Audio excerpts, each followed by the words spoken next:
Hi, this is Patrick Henry, the CEO of GroGuru, and I'm really excited about the opportunity to showcase the GroGuru management team today and to be able to give you guys an idea of, how we got started, where we're going, where we're at, what the future holds for GroGuru.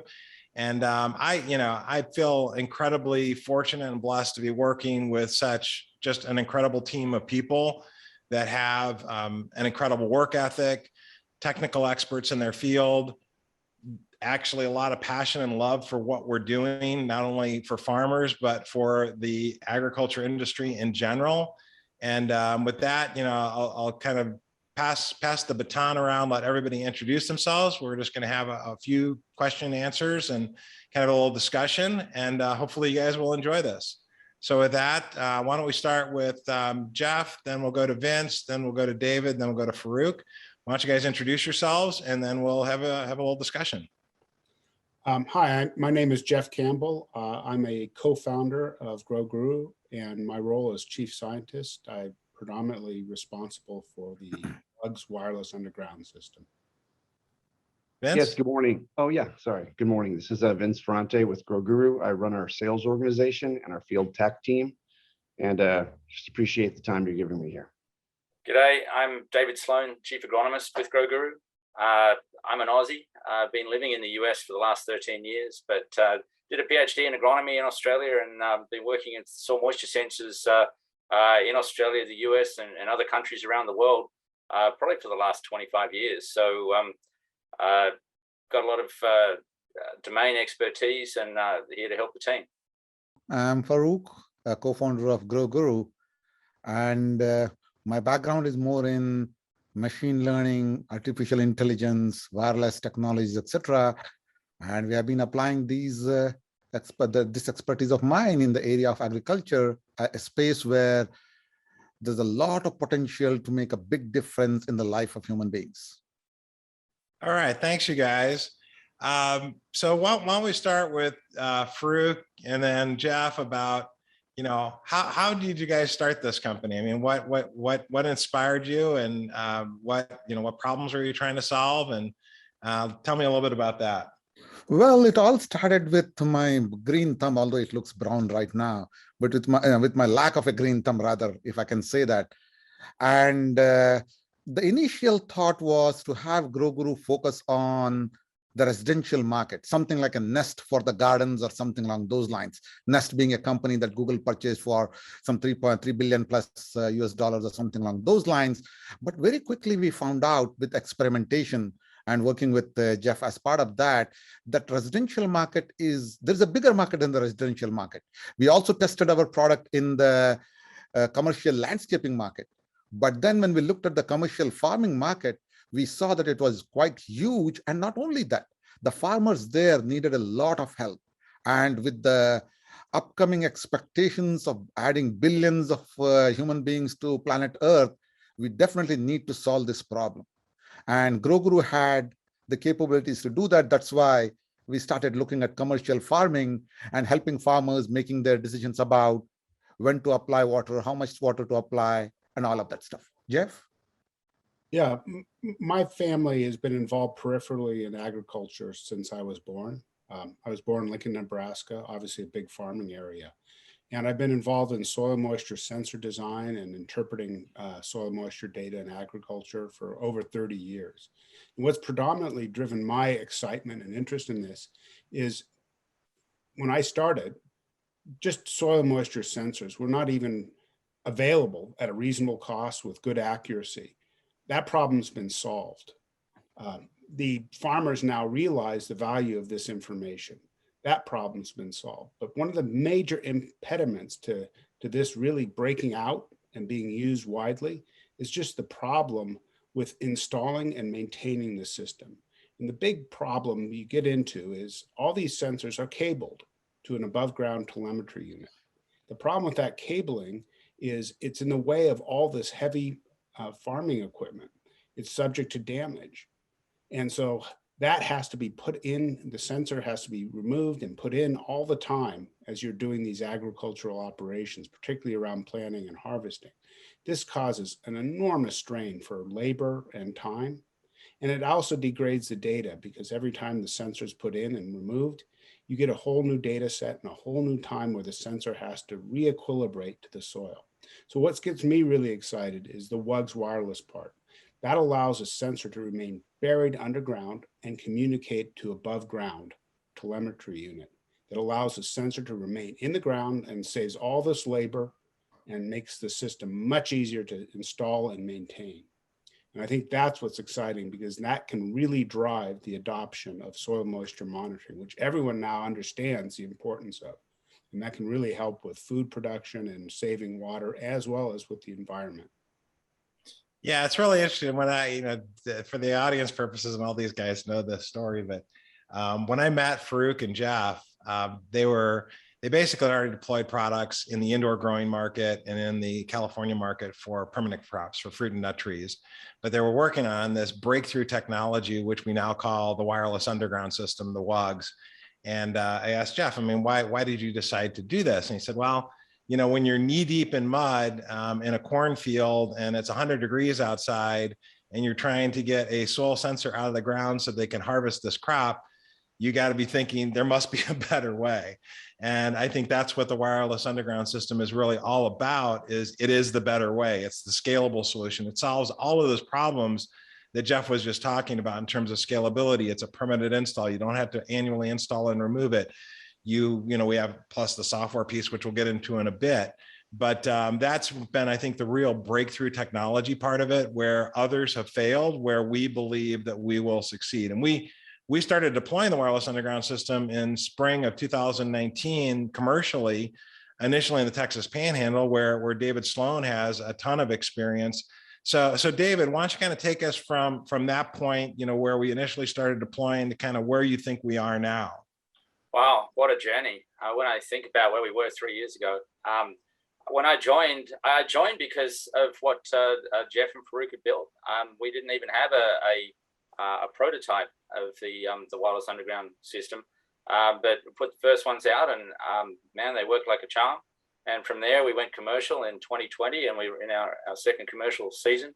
We've now got over 1,000 sites deployed, and they represent, with our current customer base, probably over 1 million acres. And our dealers have a footprint that covers over 5 million acres. So we've really grown this thing, and it's as I come back to why I really wanted to do this. I've been working in this industry for, 25 years, and always with sensors that you had to put in and pull out. And I mean, apart from the hassle of having to do it, it was we're missing so much data, and that's really so important when it comes down to it. So by putting them in and leaving them in, not only can we expand on that installation window, like really make this thing scalable, but it's I think the forerunner to automation. We can put sensors in and leave them out there and start to link them up with other data sources like satellite data and things like that to really leverage. It's been the missing link. People have been trying to find scalable ways of measuring and managing irrigation, but let's face it, all the magic happens underground. The water and nutrients get taken up through the plant via the roots, and so you've got to have eyes under the ground. You've got to be looking in the root system, and that just unlocks everything else. And so we can really leverage that, and the technology, it's proven, and we're on a really fast growth track. So this is exciting. Yeah, it's interesting. When we go ahead, Farouk. And related to the scalability, one thing that I would like to bring up is the nice analogy that you used to bring up, Patrick, which is without the WUGS solution, just in the state of Nebraska, if you had to deploy the soil sensors after planting and get them out before harvest, you need to have the National Guard out twice a year, which is, that just gives you the scope of the problem. And that's just an impossible task. Just the irrigated acreage, 8 million acres of irrigated corn. It's ludicrous that you could actually scale with wired solutions. Just not possible. Yeah. Technology isn't new, but up until now, it's been constrained by that whole scalability factor, and we've Right. really You got mean the key to the unlock soil it. sensor technology is not new. I agree with you. The WUGS part of it was missing. And Uh, GroGuru is the only company that currently has that, right? It's exciting. It really is. Yeah, I think the other thing that happened, I guess it was late last year, is we started getting a lot of inquiries about our software. I mean, we developed what we now call GroGuru Insights, which is our software as a service, really as the way to enable farmers to use the wireless underground system and use our other products. But people loved it so much, and they had already installed soil sensors, tens of thousands of soil sensors in the United States, with people like Centec and Aquacheck, who are both now partners of ours. And some of these sensors also used telemetry communication systems from other players like Valley Irrigation. Valley many years ago bought a company called AgSense. So they've got over 128,000 connected devices. And for those of you that don't know, Valley Irrigation is the market leader in center pivot irrigation systems globally and in the US. And they got a huge footprint, probably over 40% market share. And center pivot irrigation is the dominant irrigation technology for broadacre row crops, what we call broadacre row crops. These are things like corn, soybeans, cotton, wheat, sorghum, where the wireless underground system has a significant advantage. So Vince, why don't you tell us a little bit about, one case study, CSS Farms, which is, a big commercial farming operation with operations in, 14, 15, 16 states. How we got started with them and, the journey there and the success story there with GroGuru Insights. Yeah, sure. Yeah, so CSS Farms is one of the largest potato manufacturers in the United States, and they had a perennial problem. They had a problem with, they have multiple farms from New York to California to Nebraska to Idaho to Nevada, multiple locations. And they're constantly acquiring new farms and growing their own business. There was no moisture monitoring software, an enterprise type solution available for them. Each of their farms would use different things. One farm might use one software, one farm might just use graphs, one might just use a spreadsheet. So the intriguing thing for CSS was they had been looking for an enterprise type partner. And that's one of the key things that we built, an enterprise type software. And it just doesn't exist. It doesn't exist in the agriculture industry for what we do. It just doesn't. So this allows them to, as a corporate level, they can manage all of their sites. They can give access just to each site to what those site managers see. And it was just a huge burden taken off the agronomy people and the corporate people's plate at CSS to be able to have a partner like GroGuru and Insights to offer, one type of software across multiple locations and multiple geographies. And that was the key thing. And the other thing is, they've told us this many times, we've got great customer service. They just love our customer service, whether it's our own telemetry in the field or it's just our software services. But it's a key reason why we're at where we're at today. So. Go ahead, David. I'd like to point out too that the reason that CSS had a problem is because, as I mentioned, soil moisture sensors aren't new because they've been around. They add a lot of value, but up in the Pacific Northwest, they had a certain supplier that was giving them, they were happy up there, but in different states had different suppliers. And this industry is very diverse and it's kind of bespoke, and there's lots of little players out there. And so what we've been able to do is really bring all those together using APIs to basically connect the data and bring that in, and then leverage that with other things that we've done with weather forecasts with partners such as DTN and ClearAg. And so we can not only tie it together from all these smaller players, but they can offer a better service because they've got a better software solution. And we're really putting the data to work and just getting a better result all around. So it's kind of a win-win-win. Yeah, it's interesting. It reminds me of a conversation, David, you and I had with one of our lead farmers down in the Texas Panhandle. We asked him, how he manages irrigation. And he said, well, I have to look at 5 computer screens and have a yellow pad and a calculator to figure out how to do it. I'm like, hey, I think there's definitely an opportunity for a better decision support tool, and it's going to be GroGuru Insights. So we're well on our way, I think, to providing that.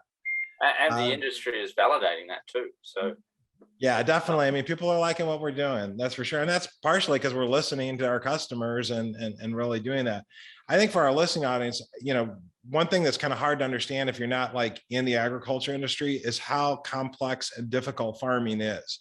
I mean, they have to look at their hybrid seeds, their pesticides, their fungicides, their fertilizer, their irrigation, their water management, all of these different things. And whenever you bring a solution, a technology solution to a farmer, it's got to be easy to use, easy to understand, deliver a very rapid ROI, return on investment. And that's what GroGuru does. And we're within that irrigation management vertical of farming and water management vertical. I think that's what we're trying to do, is build that, best in class solution.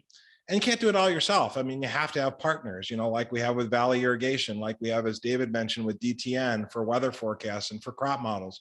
And we have other partners in the queue.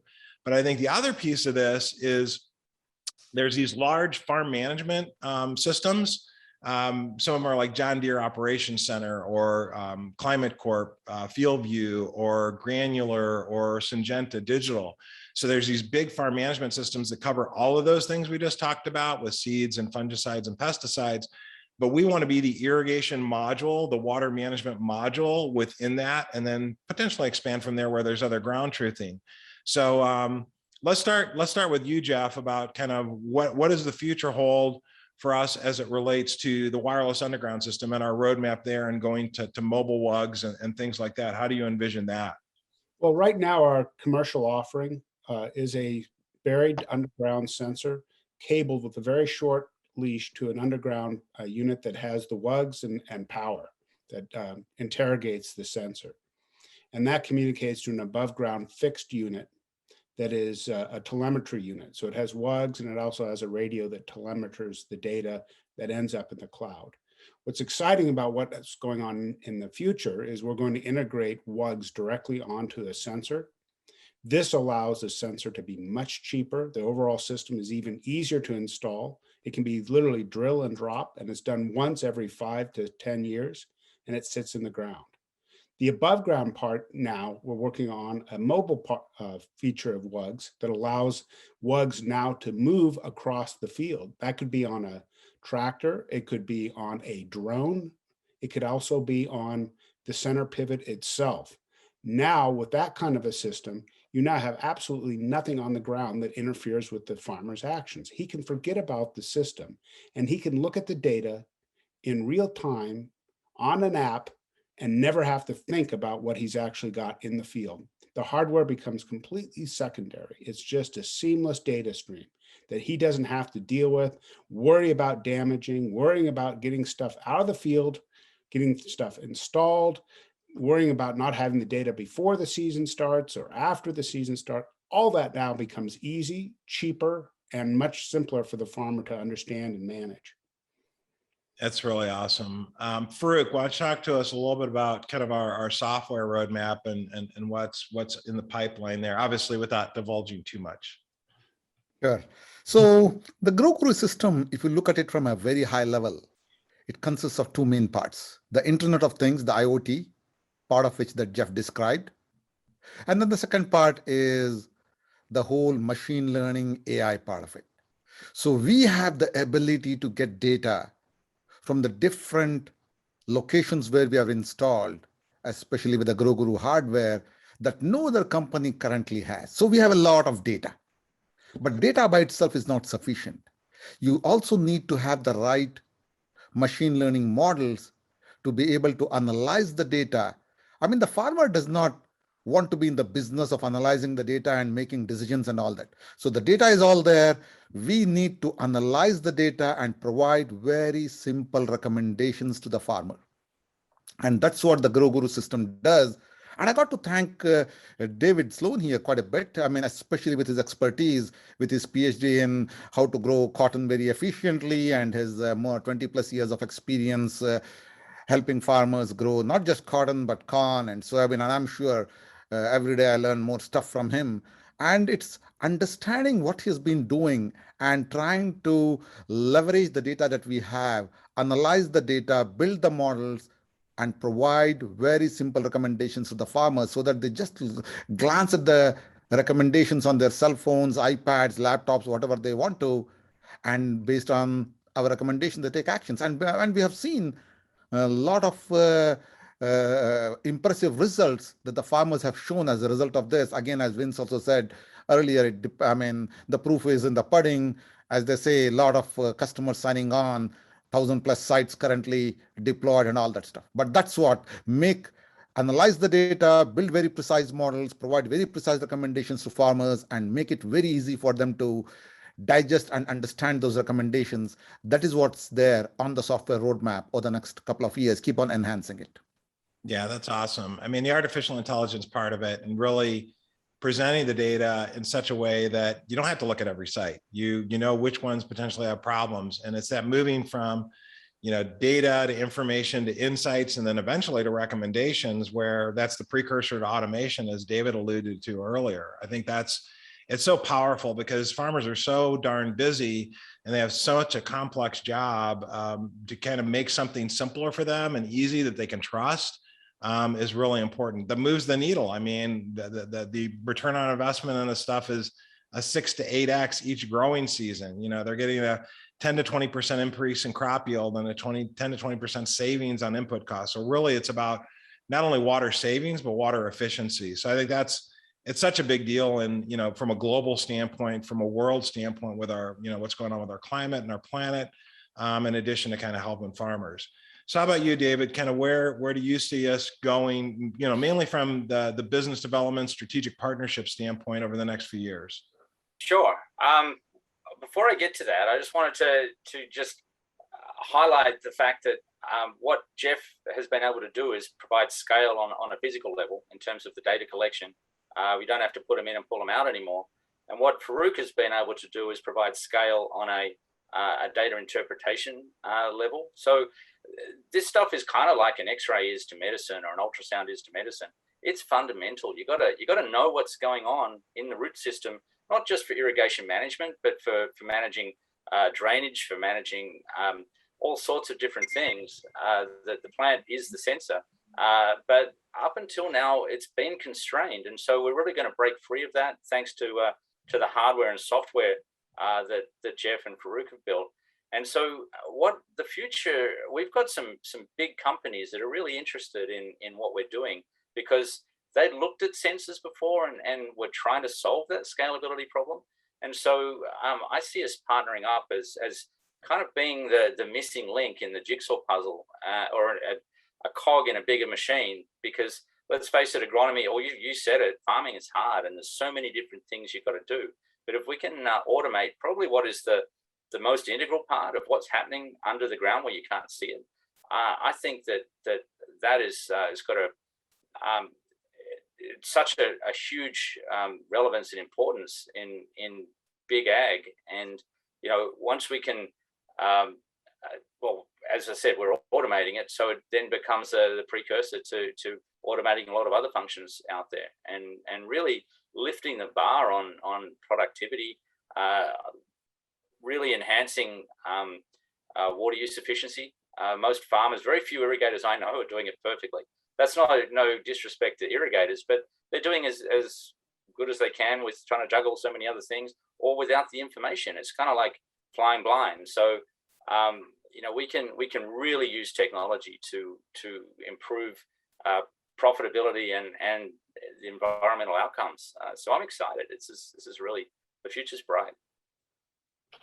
I obviously I'm excited too, and that kind of leads me to kind of our final question. And I didn't prep you guys extensively on this, but I'm just curious, because why should people invest in GroGuru? I mean, for me, all of us as entrepreneurs are investing a tremendous amount of our time and effort. You only have one you have money that can go into multiple investments. We're investing ourselves at what we call sweat equity in the entrepreneurial community into this. And then obviously we're making sacrifices financially, sacrifices with our family. This is extremely time consuming, building a company from nothing into something. I've done it a few times and it's always hard.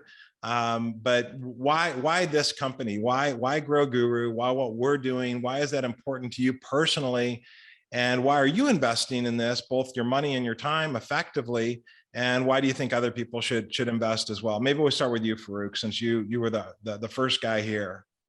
So you got to do this, Patrick. Think about it. The human population is increasing, and we need to provide a lot more food to feed the human population. Otherwise, the next generations will have food riots on a scale that would be unheard of. So that's the first thing. You got to make it possible for the farmers to feed the next generation of humans and all that. Secondly, we have the capability. I mean, we can use our capability to decide, build AI models to help customers click on the next advertisement and stuff like that. But that is not game changing in some sense. Okay. Game changing is when you can, especially feeding the human population is a very big problem. And we have seen that. And that's why that's one of the biggest things. And then the second thing is we have seen many farmers, right, who have gone to the next level in terms of the yield improvements, in terms of the water usage improvements and stuff like that using the GroGuru technology. I still remember one of the early farmers from California growing almonds. He went from 1,700 pounds per acre of almonds that he was growing to about 2,100 pounds per acre of almonds. Think about it. That adds just about $1,000 per acre to his bottom line. So stories like that is what moves me. And that's why we need to do this for the next generations to come also. That's my personal opinion, Patrick. Okay. And then how about you, Jeff? Well, at the end of the day, farmers are just trying to grow a crop and make a decent living doing it.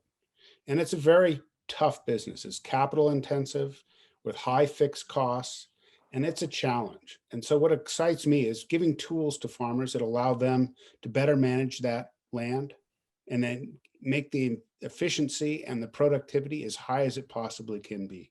And farming is just one use for land. The more efficient we can be at farming, the more water and land we free up for all sorts of other purposes, whether it's recreation, wildlife, or other purposes, or even for urban water usage. And that's key to making sure that we can feed the world as population continues to grow.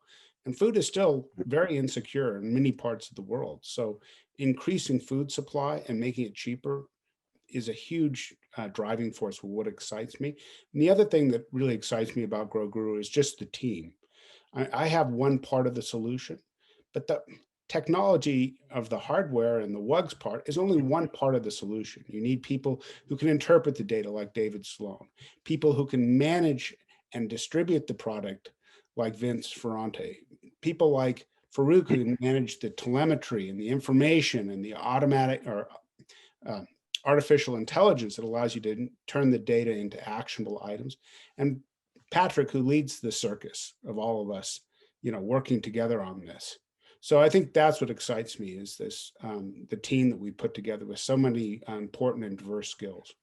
So who's the joker in the circus, Jeff? You've mentioned this as a I'm circus, the clown. which is good. I'm sorry? I'm just the clown. Yeah. Hey, I'd like to add something to that. So something that happened when we first really started deploying our units in 2018, we had 50 users and now we're over 1,000 users. And it's a big milestone if you think of it this way, because that included this big roadblock that some of you might have heard of called COVID-19 that kind of slowed down this industry, but we still grew exponentially to over 1,000 users. And why technology like this, it's not just important, it is going to become a requirement for farmers moving forward for many reasons. One being population growth. We've talked about that here. Two being in key farming areas, especially in the United States, we're running out of water. Central Valley, California, Imperial Valley, Texas Panhandle, they are running out of water and we have population growth. So monitoring your water and using water more effectively is super important. The other reason why farmers and big growing companies need a solution, or they're going to have something like this, is there's labor issues. You've got this whole next generation of farm laborers. They don't want to go into farming. They want to go work in an Amazon fulfillment center or things like that. So the lack of labor in this industry is also a key reason why farmers and growers, and they're going to have a technology, which is exactly what we developed for them. So. And then how about you, David? What gets you excited and why do you want to do this and make the sacrifices you have to? When I first started this many years ago, my first boss, described the soil moisture sensors and things like that, and said, so because I'd just done a PhD, I'd come out of research, and he said, how do you think about selling? And I said, selling, all you've asked me to do is help farmers save water and make money. And I'm up for that still, but it's more than that. It's what Vince touched on as well, that farming is hard, but it's also, we're up against nature and the climate's changing. And so farmers are struggling to try and come to grips with that, especially when it turns into droughts and water shortages, but also just the overusage of resources. So in parts of the, a lot of these center pivots run on groundwater, and groundwater in many areas is receding to the point where they can't even pump enough water to keep going in some areas. So some farmers are literally, on the edge. And so it's something that, yes, I'm passionate about it. Farming is a people, it's a relationship game, and I love those relationships. And it's just fun to be able to help people that you know, and even people that you don't know, but to stay in the game and be more profitable, and to use resources more wisely. I mean, I can really feel good about what we're doing, because we literally are helping save the environment and really help one sector of the community grow more food for us. I mean, we need it. And so, yeah, that's why the passion keeps burning. Yeah, I mean, I agree with all you guys on all of those points. I mean, for me, it's about obviously the really big picture, our kids, our grandkids, preserving our planet, helping to mitigate some of this climate change going on as much as we can, more efficient use of water. I mean, without a very secure, safe food supply and fresh water, we literally can't live. I mean, there's nothing more strategic than safe, nutritious food and enough fresh water. I mean, that's huge. Farmers, salt of the earth, and I love working with farmers. They're just great customers to work with, and the agriculture ecosystem that David obviously has been working in and Jeff has been working in for a long period of time have just been great customers to work with. They're very honest, straightforward, hardworking, and I love that part of it. And for me, the why GroGuru was a combination of two things. It's about the team, and it's kind of like the Kleiner Perkins guys used to say. They're a famous venture capitalist in Silicon Valley. Would you rather have an A team and a B idea, or a B team and an A idea? And you go with an A team because the A team can figure it out and make the idea into an A idea. And when I met Farouk and I met Jeff and then brought on board David and Vince, I think we've just assembled a team that can win in this market. And like any company that I've run, I mean, this is my fourth tech startup. And for me, what excites me from a company standpoint, it's about winning, and I think we have the right product at the right time, with the right customers. That maybe 10 years ago the timing wasn't right for soil sensors. The reliability wasn't there, as Jeff mentioned. The cost structure wasn't there. The reliability of the cloud-based computing and of very reliable broadband telemetry. All of those ecosystem pieces are there now, and I think we have something that's very unique we're bringing as a solution that makes this thing far more scalable than what the competitors have been able to offer at this point. And the market has the potential to be massive. So the win in this for you as investors, and for us, obviously, as a team that's extremely passionate about this, is it's a big deal. I'll tell you a little story. When I built a $1 billion company before, and we eventually sold that, and Vince actually worked at that company as well. But when I joined GroGuru, I was meeting some of my CEO buddies in San Diego. And they asked me, why did you join this company? I'm a little company. And I said, because this company has an opportunity to be bigger than Entropic. And they're all like, are you kidding me? Whatever. So, but I believe it, and I still believe it. And it's one of those things where what we're doing is extremely important, and what we have the opportunity to build can be really impressive and really exciting. So that's why I'm doing it. That's why I think you should invest. Give you guys one last chance for kind of closing comments if you have any. Otherwise, we'll wrap this up. You got to join the GroGuru journey to make a difference in the world, as well as to benefit yourself personally too. Yeah, it's about helping farmers out there as well as yourselves. I mean, that you help them, they help you. It's all part of an ecosystem. And one of the things that the answers are already known, it's just the implementation. And I hate seeing people making mistakes. And by automating a lot of things and making the technology accessible, we can stop people making pretty simple mistakes and make some huge gains that helps them, helps the environment, and helps us all. So that's exciting. All right. Well, thanks you guys. I really appreciate your time. I know you're super busy, but as you all know that are watching this, our Start Engine campaign is coming to a close. There's still an opportunity to join this journey with us for as little as a $250 investment. You can invest as much as you want, of course, but we're excited about it. Hopefully we got you guys a little bit more educated and excited about the opportunity as well. And hopefully we'll see you as investors in GroGuru. So thanks a lot for your time and attention.